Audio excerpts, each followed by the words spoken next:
Hello everybody, Raven Knight here, and welcome back to another How to Build. This is a series where I teach you guys how to build my created characters in For Honor that I either created a legend about, or they are campaign characters, or what have you. And it was actually kind of funny. I was playing a few rounds of For Honor live a few days ago, and one of my fans asked me about the style that I used to build Revna, my Berserker hero from my legend.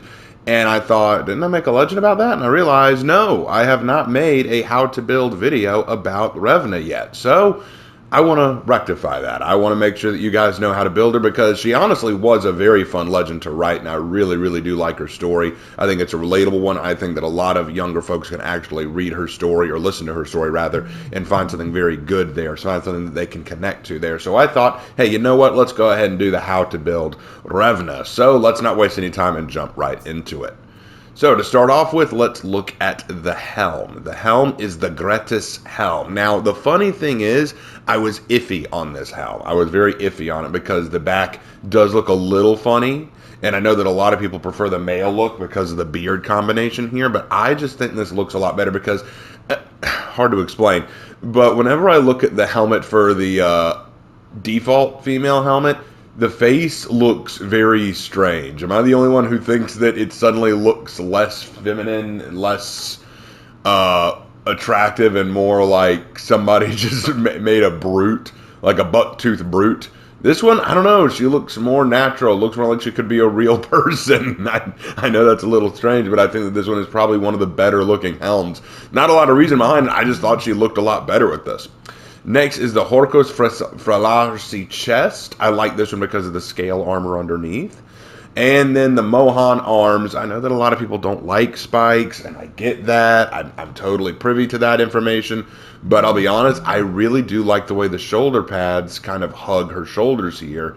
And the spikes do add a bit of that ferocity that I was looking for when designing her character. Because if you remember, Revna is kind of this character who has a very wild, fierce beast within her. She wants to destroy things. She gets very angry and lashes out with her temper, and that's something she's having to work on. And I like the refined smoothness of the leather and then mix that with the spikes, like the danger underneath them. So that's why I thought that worked so well. But anyway, moving on.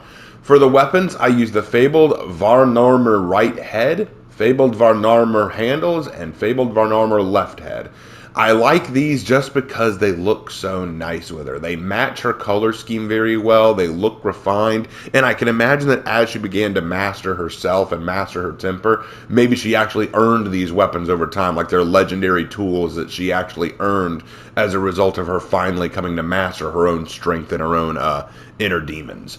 So I thought that would work very well for her. Not to say that the axes can't be changed out, but honestly, I do feel like these fit her very well. Alright, so that takes care of the armor and weapon. Let's move on to traits. Obviously, we want to go with the default one female here. You don't want to do male because that would kind of defeat the purpose. And then for skin color, I just use the default. Not a lot of need to change that, just go with the default. For ornament, I use the Crown of Claws. Honestly, I thought about not going with any ornament because it looks just fine as is, but the Crown of Claws is kind of nice. For chest and back, I use the Dark Lullaby 3 for the paint pattern. That is what you get from the Dead by Daylight Illustrious outfit. I don't know if it's still around or if it was just exclusive for that time, but if you can get hold of it, get hold of it. But honestly, it really doesn't matter all that much as long as, now follow me on this, as long as the darker colors are more prominent. Like you don't want this one, the Archaic Collapse 2, you don't want that one because it's way too white.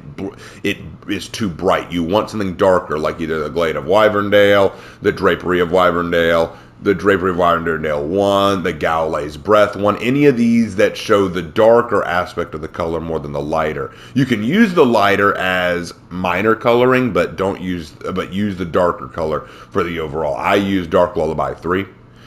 No symbol. The embossing I use is the Celtic Weave.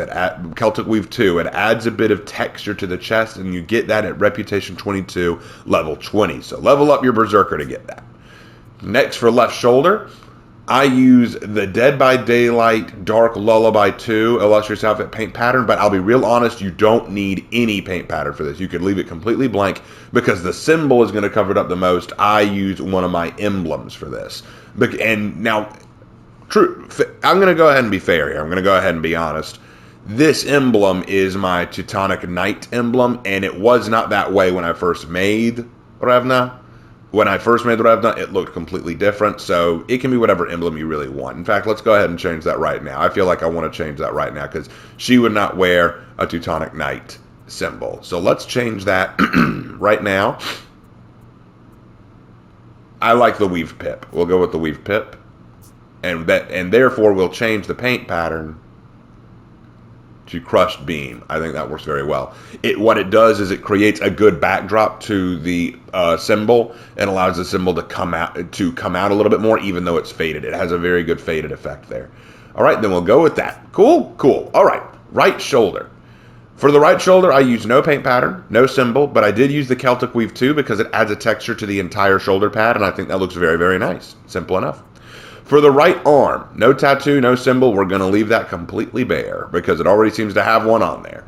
For the left arm, I use the tattoo compass. Now, the reason I use that is because if you look at the arm, that's not a tattoo. That's a paint pattern on the dang armor protector. So I thought, you know what? If we're going to put something on the armor protector, let's make sure it doesn't look like it's just a tattoo slapped on there. Let's make sure that it was actually painted on. And I thought that it looked just like that, so I went with that. For material, I use firewood. I feel like firewood as a material brings back a very earthen look. Now, you can use brown, dark brown. You can use red, and you can even use light brown. I use firewood.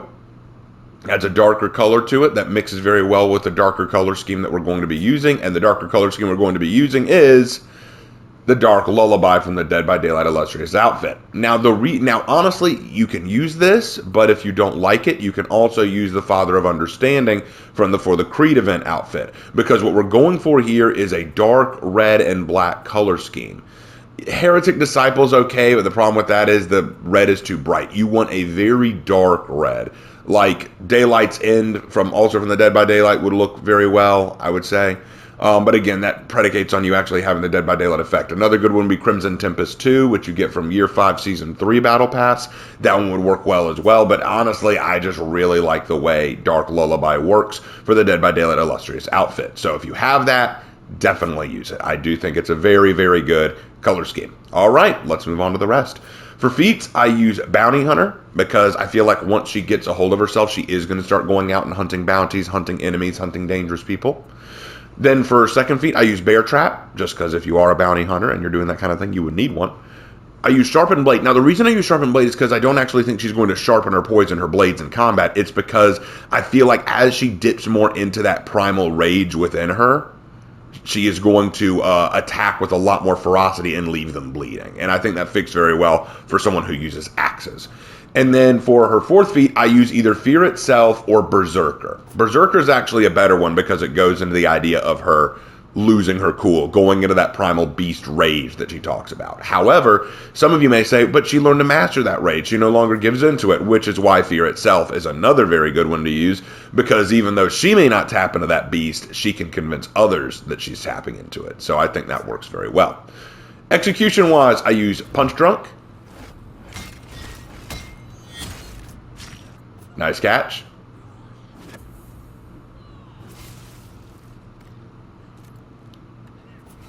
The Huntress's Prey.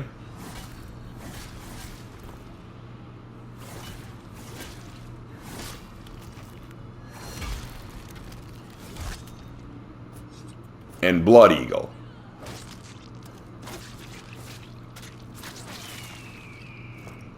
Now, I'll be honest, some of these you can change out because the Huntress's Prey and Blood Eagle are both universal executions that you can give to anyone, so I can understand why you wouldn't want to use them.